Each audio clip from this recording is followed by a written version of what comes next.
Well, hello, everybody. Yes, you are right. I did just actually get off a plane. Of course, it was American Airlines. And immediately after this, I will be heading back to New York. So this is something very special and important to me to be here, of course, to support Annalisa. So my name is Jason. I am with American Airlines, but actually, it's not Blue Ocean. We're not allowed to say that publicly, so it's called the Innovators Initiative. So behind the scenes, we were talking about a briefing about what you can say and what you can't say. And I really would prefer to have a much more candid conversation. But obviously, since it's being recorded, I'm going to try to tailor my comments. But if you guys promise to keep it within house, maybe we can cut a little bit loose. So.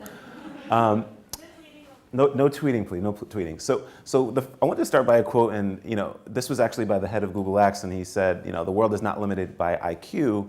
We're all limited by bravery and creativity. And if you really think about that, that should be the entrepreneur's motto, if you will. And it's something that we always think that we need more expertise, but in actuality, a lot of times we just need more bravery to start at concepts and ideas. So I wanted to kind of give a little bit of color in terms of some things that are happening within American and really just in my own kind of field of vision in terms of ideas of empowerment. And the first one, which is actually Annalisa was kind enough to participate in, it's called Women's Exchange. So the notion is this, where we're a company of 63,000 people. In New York City, we employ 10,000. And the idea was, how can we get some of our women employees to kind of tap into this world of energy and opportunity that exists outside of American. So for example, I'm fortunate enough to travel around the world and meet very, very inspiring people and hear their stories, but how many of our other people get the opportunity to do that? So Jonna Johnson, who's our director of sales in New York, is kind of the pioneer of this. And every month we bring in just amazing speakers. Annalisa was one, we had Barbara Corcoran. I always get her name wrong. She gets mad when I do that. And again, just sharing their personal story, their own journey, and really empowering our own people to say, listen, you have a job today, but there's a world of opportunity out there tomorrow to get plugged in. So as we're checking passengers in or taking care of them on board, there's another story, there's another way for us to be connected to them. So I'm actually really excited about Women's Exchange. I always do my best to try to be there. Although I think we need to get more male representation there. Exactly. I think we need to get more male representation, and I think that will happen. And like I said, the goal is, again, to create more exposure and opportunities. The second one is the Innovators Initiative, and I'll spend a little bit of time talking about that. Again, this is not a public service announcement, but it's really just to kind of share with you a few of the things that we're kind of doing at American. So the idea of enabling startups and entrepreneurs, in our minds, if the thesis is we can impact and help companies grow, exactly how would that work if we're American Airlines? And I always say this, that when people think of entrepreneurship, they don't really kind of correlate that with American Airlines.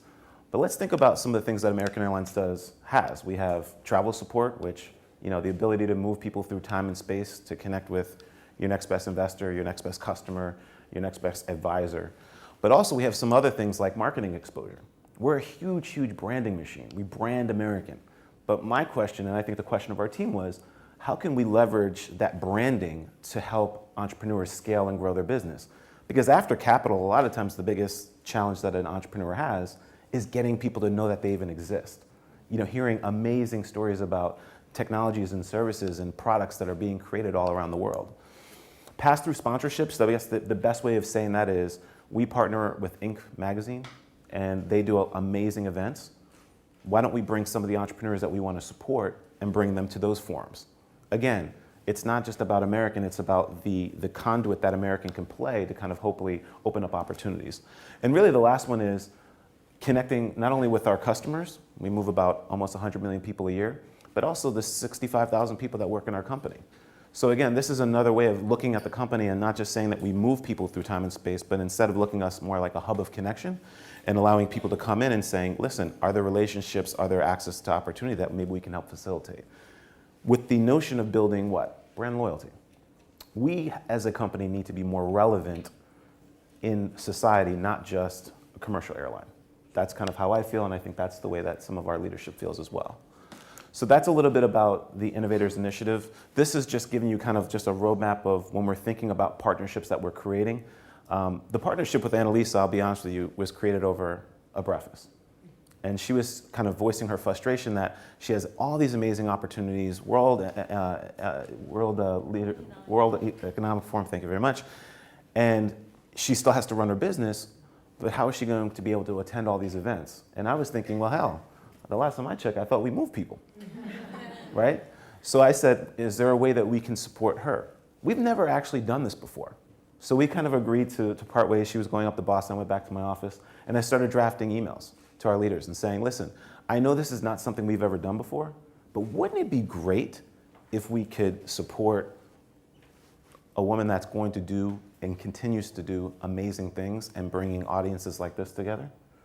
And the answer was yes, let's try it. We have no idea how it's going to work, but let's try it. And that became our support now of Womensphere, which is now going on 2 years. And I can tell you that it's very much in our budget for, in time, if you will, because this stuff is important. Thank you. So I wanted to give you a couple of my own personal examples of greatness. The first one is obviously my mother. She's the most important woman of my life for sure, next to my sister. I'm not married, so I can't say my wife, but I'm sure she would be very high up there as well. Have to make sure I say that,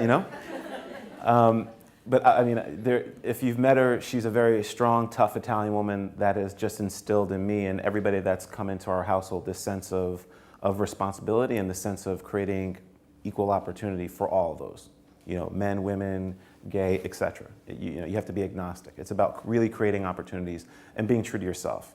That was the first one. Dr. Balakrishnan, she was the chair of the St. John's University, the graduate program. I actually did my degree in Italy. And she starts the class by saying, ladies and gentlemen, an A in my class, she said, a C in my class is an A. And I was like, oh, hell no. Oh, no, I need to get my 4.0. And over the next 3.5 months, her and I got very, very close because I basically said to her, I want to be better than I ever thought I could be, but I need your help. And over the next 3.5 months, she wasn't just my professor, she just wasn't just the chair, she became a friend. And she really kind of shared with me and pointed things out that a lot of times I don't think people would. Everybody wants to stay politically correct. But she went right to the core of, Jason, this is what you are, this is what you need to do. Unfortunately, I can't go through the entire list. Annalisa's name is on there because there's no way in the world I was going to speak here today and not have her name up there. All right, let's be honest here. But I will tell you there's every single one of these people that's on this list has done amazing things. And yes, they are female.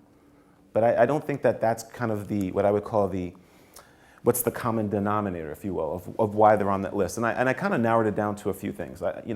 This continual commitment to education, knowledge accumulation, and really the development of technical skills. I can't stress that enough. It's good to be a generalist, but at some point in time, you need to do something really well versus everybody else. I think this confidence that comes from within, but also their ability to communicate around. I think Annalisa's, got the PhD on that, if you will. But there's also this unwavering respect for the people that came before you. It's kind of like you're walking along the path. Somebody laid that brick for you to continue to walk forward.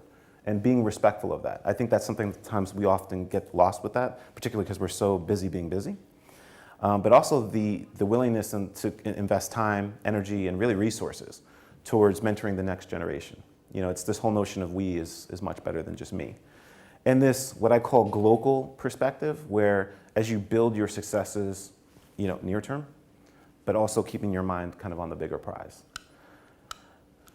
And in the final analysis, as I'm shortly running out of time, is, if we're really trying to build a sustained movement, it's going to require inclusion. And I think that's across generations, I think that's across genders, and also I think that's across nationalities. I stand here as a proud American citizen.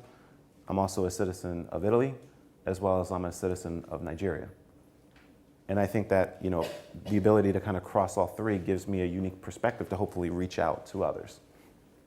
Entrepreneurship is definitely proven as a way to create value, but I think, as we've heard before, it's not really for everybody. Right now I think it's the flavor of the month, if you will, but at the same time there's still other ways for you to get plugged in without being an entrepreneur. And ultimately, whichever path you decide, I don't think there's been a time in history where we've had this much opportunity to connect, to get resources, to get funding, and to grow businesses or grow yourself. So there's two quotes I'd like to leave you with. One is that success, in my mind, is when opportunity meets potential. But really the last one, and this actually came from Henry Kissinger, he says, we continually wrestle the element of choice from the pressure of circumstance. As business leaders, I think we face this every minute of the day, it seems, but I think as in your own ecosystems, keep that in mind. There's always this delicate balancing act that one plays. But again, having environments like this makes that journey just a little bit more easier. Thank you very much.